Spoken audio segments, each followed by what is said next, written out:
আর India বোঝাপড়া হয়ে গেছে। কি হয়েছে সেই বোঝাপড়ায়? সেটা হইতেছে যতদিন আপা চট কইরা ঢুকে না যায় ততদিন পর্যন্ত বিএনপি ভারপ্রাপ্ত আওয়ামী লীগ হিসেবে কাজ করবি। হ্যাঁ, ভারপ্রাপ্ত আওয়ামী লীগ, আমি কই বৃহত্তর আওয়ামী লীগের বিএনপি শাখা। সেই জন্য ইন্ডিয়ান মিডিয়া উইটা পড়ে লাগিয়েছে বিএনপিকে ক্ষমতায় নিয়ে আসতে। ইন্ডিয়ান মিডিয়া খবর দেখে এটা, হ্যাঁ, আনন্দবাজার পত্রিকায়। সত্য সাপেক্ষে কথা হয়েছে যে তারেক জিয়া বাংলাদেশে আসুক, গ্রিন সিগন্যাল দিয়েছে এবং নির্বাচনে বিএনপিও ক্ষমতা আসুক, কিন্তু নির্বাচিত হওয়ার পরে আওয়ামী লীগের রাজনীতি আবার যাতে ফিরিয়ে আনে এই বিএনপি সরকার এবং আওয়ামী লীগকে বাংলাদেশে রাজনীতি করার সুযোগ করে দেয়। এবং অনেকে আমাকে বলছে, ভাইয়া তারেক জিয়া এসেই কি আওয়ামী লীগের রাজনীতি আবার ফিরিয়ে আনবে ক্ষমতায়? না, এত সোজা হবে না।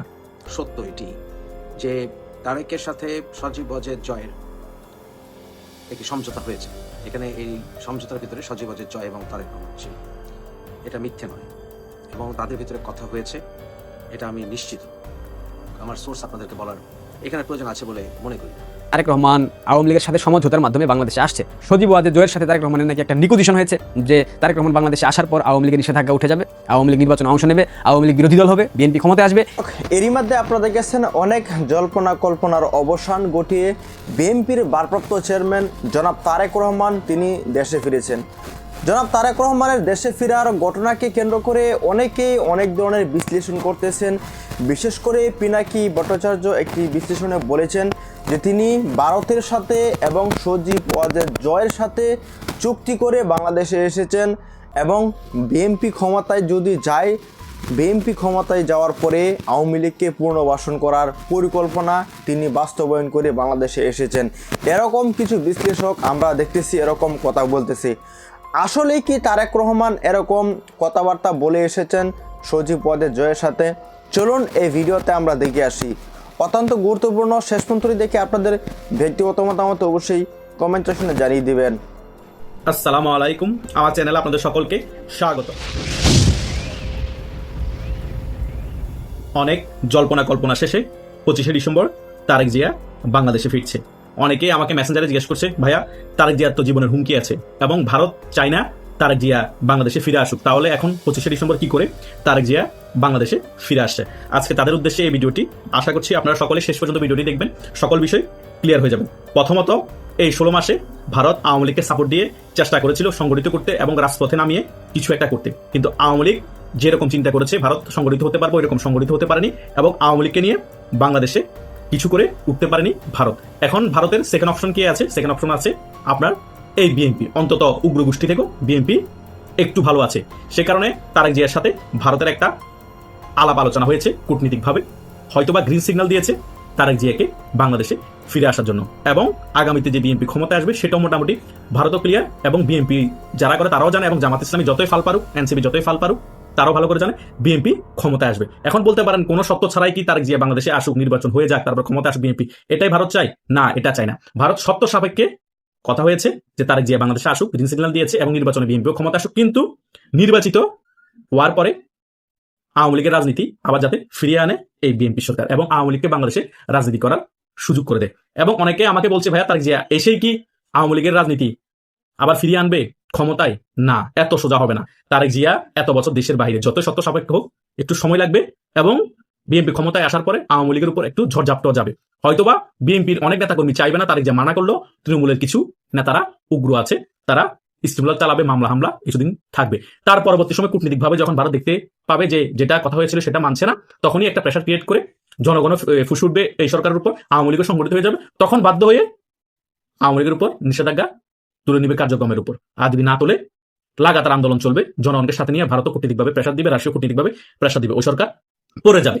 পজিটিভ প্ল্যানও আছে, নেগেটিভ প্ল্যানও আছে। যদি সত্য অনুযায়ী আওয়ামী লীগের উপর যে কার্যক্রমের নিষেধাজ্ঞা দেওয়া হয়েছে সেটা তুলে নেয়, তাহলে মোটামুটি স্টেবল ভাবে সরকারটা কিছুদিন চালাতে পারবে এই তারেক জিয়া। যদি সত্য অনুযায়ী না মানে, আওয়ামী লীগের নিষেধাজ্ঞা দেওয়া হয়েছে উঠেও থেকে যায়, আওয়ামী লীগের রাজনীতি করার একেবারে সুযোগ না দেওয়া হয়, একেবারে স্টিমুলার চালানো হয়, দমন নিপীড়ন চলে, একেবারে কণ্ঠসার করে রাখা হয়, তাহলে মনে হয় না বিএনপি 5 বছর ক্যারি করতে পারবে। এটাই হচ্ছে মুদ্রা কথা। তাই তারেক জিয়া 25শে ডিসেম্বর বাংলাদেশে আসার পরও আওয়ামী লীগের উপর যে কার্যক্রমের উপর যে নিষেধাজ্ঞা দেওয়া হয়েছে সেটা তোলা হবে না। আওয়ামী লীগ মোটামুটি শিউর ধরে রাখেন এই নির্বাচনে অংশগ্রহণ করতে পারছে না এবং আওয়ামী লীগের কার্যক্রম নিষেধাজ্ঞা তোলা হবে না। এই নির্বাচনটা হয়ে যাবে, নির্বাচন হয়ে যাওয়ার পরেই হবে মেইন খেলা, যা হবে সেটা। তাই আপনারা নির্বাচন হওয়ার আগ পর্যন্ত অপেক্ষা করুন। যারা আওয়ামী লীগের সমর্থক আছেন তারা হতাশ হওয়ার কোনো প্রয়োজন না। আমি প্রত্যেক ভিডিওতে এই কথাটা কেন বলি, কারণ আপনারা কোনো কিছু দেখে হতাশ হয়ে যান। এখন আবার হতাশ হয়ে গিয়েছে, তারেক জিয়া 25 ডিসেম্বর চলে আসছে, বিএনপি তো ক্ষমতায় চলে আসবে, নির্বাচন তো হয়ে যাবে, আওয়ামী লীগের কি হবে? আরে ভাই, আওয়ামী লীগ কি গণ অধিকার পরিষদের মতো রাজনৈতিক দল নাকি? আওয়ামী লীগ এনসিপির মতো চুনুপুটি রাজনৈতিক দল নাকি? আওয়ামী লীগ হচ্ছে বাংলাদেশের সবচেয়ে বড় দলের একটা। আওয়ামী লীগ বাংলাদেশকে স্বাধীন করে দিয়েছে। 1971 সালের পরে বাংলাদেশ 96% মানুষ বাংলাদেশ আওয়ামী লীগ করতো। কথা বুঝেন নাই? সে দলটাকে এত সহজে হারাই যাবে ভাই? আর সেই দলের কর্মী হয়ে আপনি যদি হতাশ হয়ে যান, রাজনীতি করার দরকার কি? রাজনীতি যখন করেছেন, সাহস থাকতে হবে। হতাশাগ্রস্ত হলেও নিজেকে শক্তিশালী মনে করতে হবে, উজ্জীবিত হতে হবে। আগামীতে কিভাবে রাজপথে নামবেন, সংগঠিত হবে, সেদিকে ফোকাস দিতে হবে। তারেক জিয়া কি আসলো, আবার বিএনপি কি ক্ষমতায় আসলো, সেটার দিকে ফোকাস দেওয়ার দরকার নাই। আওয়ামী লীগ 16 বছর ক্ষমতায় ছিল না, বিএনপি 19 বছর ক্ষমতার বাইরে। একটা বিএনপি আসুক না, বাংলাদেশের জনগণ দেখুক না 6 মাস 1 বছর বিএনপি কেমন চালায়, তারপর না বুঝবে কত ধরনের কত চাল। 2001 থেকে 2006 সালে শাসনামল আর এখন 2025 সালে শাসনামল পার্থক্য আছে, আর যুগ চেঞ্জ হয়েছে। তারেক জিয়া এত বছর ছিল লন্ডনে, বাংলাদেশের সাথে ওনার খাপ খাওয়া তো সময় লেগে যাবে। দেশ চালানো তো সহজ বিষয় না। বাংলাদেশ থেকে অনেক দিন যাবত তিনি দেশের বাইরে, অটোমেটিক্যালি ভেঙে পড়বে ওই সরকার, বুঝেন নাই? আর জামাত ইসলামী তো পুশিং করার জন্য আছে, তাদের স্বার্থ হাসিল না হলে বিএনপি ডিস্টার্ব করার উপর রাখবে, বুঝেন না ব্যাপারটা? এই হচ্ছে যে বাস্তবতা। ডাইলে চাইলে খিচুড়ি হয়ে যাবে, বুঝেন না? জগা খিচুড়ি হয়ে যাবে বিএনপি সরকারটা। তারা জাতীয় সরকার করতে চাইবে, এটা করতে যাবে, সেটা করতে যাবে, পরে দিয়ে কিছুই হবে না। পরে দিয়ে জনগণ রাস্তায় নামে বলবে এই সরকারটাকে হটাও, আওয়ামী লীগের রাজনীতিতে ফিরিয়ে আনো। আওয়ামী লীগকে রাজনীতি ফিরিয়ে না আনলে রাজনৈতিক ব্যালেন্স থাকবে না। এরা চুরি ডাকারি চামারি করে পুরো দেশটা ধ্বংস করে দিচ্ছে, চাঁদাবাজি করছে, নিজেরা মারামারি করে মরে যাচ্ছে, জনগণের দুর্ভোগ হচ্ছে। অটোমেটিক্যালি জনগণ প্রত্যেক যেগুলো বলা শুরু করবে, থামাতে পারবে না তো। এখন থামাতে পারতেছে সাধারণ জনগণকে। রিক্সাওয়ালা কি বলতেছে শুনতেছেন না? বিভিন্ন জায়গায় বাজারে গেলে, তরি তরকারি কিনতে গেলে তারা কি বলতেছে শুনতেছেন না? শুনতেছেন তো। হয়তোবা বাংলাদেশের মেইন মিডিয়ার মধ্যে এগুলো প্রচার করা হচ্ছে না, ডক্টর ইউনূস এগুলা দমন করে রেখেছে। কতদিন রাখবে ভাই? রাজনৈতিক সরকার আসলে এগুলো পারবে না, বুঝতে পেরেছেন? তাই তারেক জিয়া যদি তার সত্য অনুযায়ী কাজ না করে, আওয়ামী লীগকে রাজনীতিতে ফিরিয়ে না আনে, তাহলে কিন্তু বিএনপির জন্য ভয়াবহ পরিস্থিতি অপেক্ষা করছে। আর যদি আওয়ামী লীগের রাজনীতি করার সুযোগ দেয়, একটি গণতান্ত্রিক প্রক্রিয়া বাংলাদেশে ফিরিয়ে আনে, তাহলে হয়তোবা আরামসে মোটামুটি সরকারটা চালাতে পারবে। তারপরেও যদি ঠিকভাবে স্টেবল ভাবে সরকার চালাতে না পারে, তার নেতারা বিভিন্ন ধরনের দাঙ্গা হাঙ্গামায় জড়িত হয়ে যায়, চাঁদাবাজি, লুটপাট, বিভিন্ন মানুষ গুম হত্যা জড়িত হয়ে যায়, তখনও কষ্ট হয়ে যাবে 5 বছর চালাতে আওয়ামী লীগকে রাজনীতি ফিরিয়ে আনার পরেও। কারণ জনগণের সকল কিছু মেনে নিবে না। জনগণকে শেখ হাসিনা সরকারের পতন করানো হয়েছে এগুলো দেখিয়ে, যে শেখ হাসিনা সরকার গুম করেছে, হত্যা করেছে, আইনাগর করেছে, টাকা বিদেশে পাচার করেছে, চাঁদাবাজি করেছে। সেম কাজটা বিএনপি সরকার আসার পরে যদি আরো দ্বিগুণ হারে করে, জনগণ কি মেনে নিবে? মেনে নিবে না। জনগণ বলবে আমরা আগেই ভালো ছিলাম, যেটা এখন বলছে। জনগণ বলবে আমরা শেখ হাসিনা সরকারকে চাই। জনগণ বলবে আমরা তারেক জিয়াকে চাই না, তিনি লন্ডনে এত বছর ছিল, এখন ওখানে চলে যায়, ওখানেই ভালো ছিল। এগুলো বলে আবার শেখ হাসিনাকে ফিরিয়ে আনার জন্য জনগণই আন্দোলন নামবে, আর ওই আন্দোলনে বাংলাদেশ আওয়ামী লীগ শরীর অটোমেটিক রাজপথ চাঙ্গা হয়ে যাবে। এটা বিএনপিও জানে, আওয়ামী লীগের যারা শীর্ষ পর্যায়ে নেতা আছে, যারা আমরা রাজনীতি অ্যানালাইজ করি, তারাও জানে এটা ঘটবে। এখন হয়তো বা মনোবল চাঙ্গা নাই, সে কারণে মনে হচ্ছে আওয়ামী লীগ দুর্বল হয়ে আছে, আওয়ামী লীগের কর্মী সমর্থক নেই। যখন দেখবেন রাজপথে নামা শুরু হয়ে গিয়েছে, মনোবল চাঙ্গা হয়ে গিয়েছে, মাসের মধ্যে কিলবিল করবে রাজপথ। কি লক্ষ লক্ষ মানুষ থাকবে রাজপথের মধ্যে, দমাতে পারবে তারেক জিয়া সরকার? যদি ক্ষমতায় আসে বিএনপি, অসম্ভব। কথা বুঝেন নাই?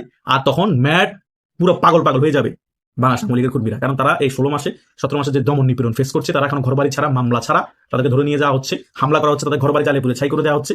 তারা পাগল হয়ে যাবে রাজপথ নামলে। বাঁচবে নাকি মরবে সেটা দেখবে না। এটাই আগামীতে ঘটবে। আশা করছি সকল কিছু বুঝতে পেরেছেন, তারা যে কিভাবে বাংলাদেশে ফিরছে এবং কিভাবে ইন্ডিয়া গ্রিন সিগন্যাল দিয়েছে, এবং বাংলাদেশে ফেরার পর যদি আগামীতে পাতা নির্বাচন হয়, বিএনপি সরকার ক্ষমতায় আসে, এর পরবর্তী সময় কি ঘটতে পারে। তারপরে যদি আপনাদের কোনো মন্তব্য থাকে, আপনারা কমেন্ট করে জানাতে পারেন। ধন্যবাদ। সম্মানিত দর্শক মণ্ডলী, আশা করি সম্পূর্ণ ভিডিওটি দেখলেন এবং আজকের এই ভিডিও সম্বন্ধে আপনাদের ব্যক্তিগত মতামত অবশ্যই কমেন্ট সেকশনে জানিয়ে দিবেন। দেখা হচ্ছে পরবর্তী ভিডিওতে। আসসালামু আলাইকুম।